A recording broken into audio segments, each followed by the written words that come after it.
Hello. Welcome. If this video gets a whopping 7 likes, I'll make another one just like this.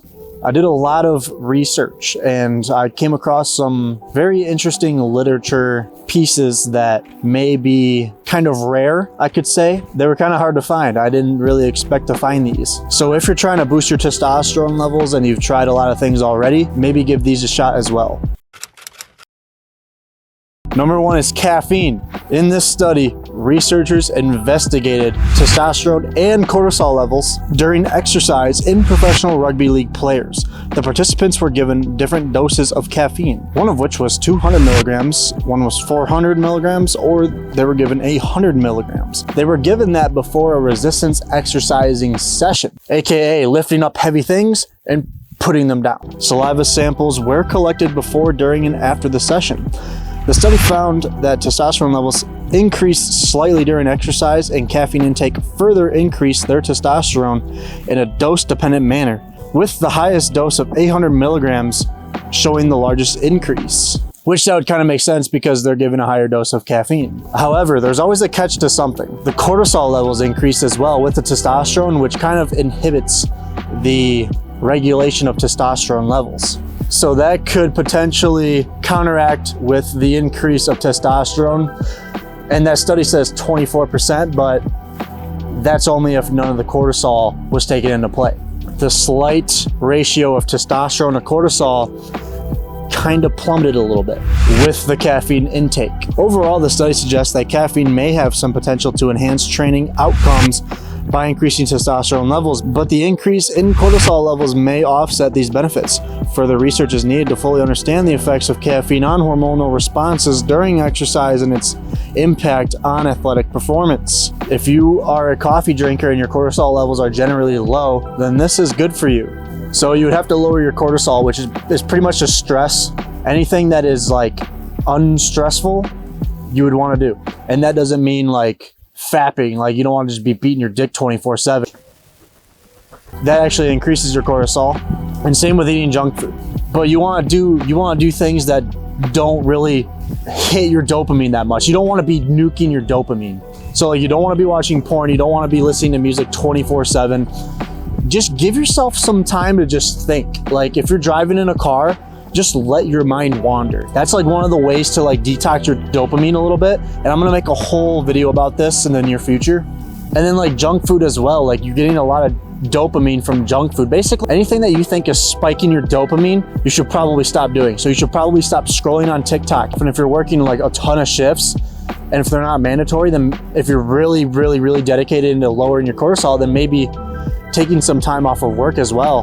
One easy way to absolutely spike your cortisol actually is by going on a stress-free vacation. But basically any addiction that you think you have. So if you're not constantly scrolling through TikTok and you're not constantly just keeping your mind completely always consumed to like happiness and good feelings, then you're probably good. But then another thing too is you don't want to be getting like cheap coffee. You don't want to be going out and you don't want to be spending your money on this coffee that is just so cheap, so cheaply manufactured that it's actually degrading your body even more. You want to be looking for high quality coffee. When looking for coffee, there's a couple of things that you're going to want to avoid to optimally drink your coffee. You want to be sure that you are truly getting your organic raw coffee, at least as raw as it gets. So first, go with a coffee that doesn't really label itself as all natural or natural. USDA organic or fair trade labels, then that probably means that it meets its organic standard. And then obviously don't go for conventional or regular coffee because chances are that's the regular coffee is the coffee that's sprayed with pesticides. Like I said, it's basically all about the label. If you really want to do a lot of homework, look for coffee that is not sold in plastic. The packaging is not in plastic. If you can find coffee like that, please let me know personally. Comment on the video. So the next on the list is vitamin C and garlic. This study involved administering antioxidant vitamin C alone 2 grams a day and garlic alone 2.5 grams a day, or a combination of both, to human subjects with marginally high blood pressure for a duration of 10 days. The effects of these interventions on blood pressure and nitric oxide production were assessed. The blood pressure results, vitamin C alone did not lead to any significant changes in systolic or diastolic blood pressure. Garlic alone resulted in a significant lowering of systolic blood pressure. So it lowered the systolic blood pressure, but not really the diastolic blood pressure. The combination of garlic and vitamin C together led to a distinct lowering of mean systolic and diastolic blood pressures within reference ranges.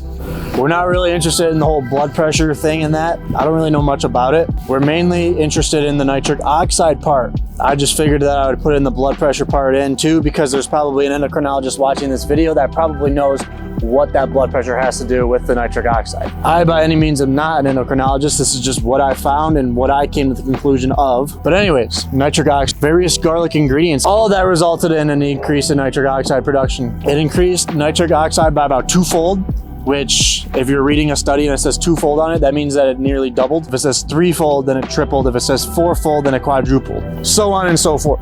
Combinations of garlic ingredients with antioxidant vitamins led to an enhanced nitric oxide production by about threefold. So in conclusion with this study, because this one was a little confusing, nitric oxide production was increased from vitamin C and garlic.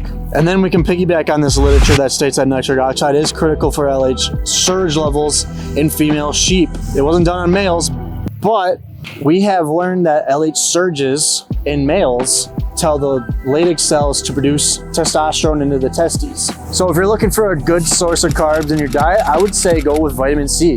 If you got carbs in your diet and you struggle to get carbs, which I mean, most people don't, but if you want to have the highest micronutrient dense carb, I would probably go with vitamin C, because it's gonna tell your body to produce more nitric oxide.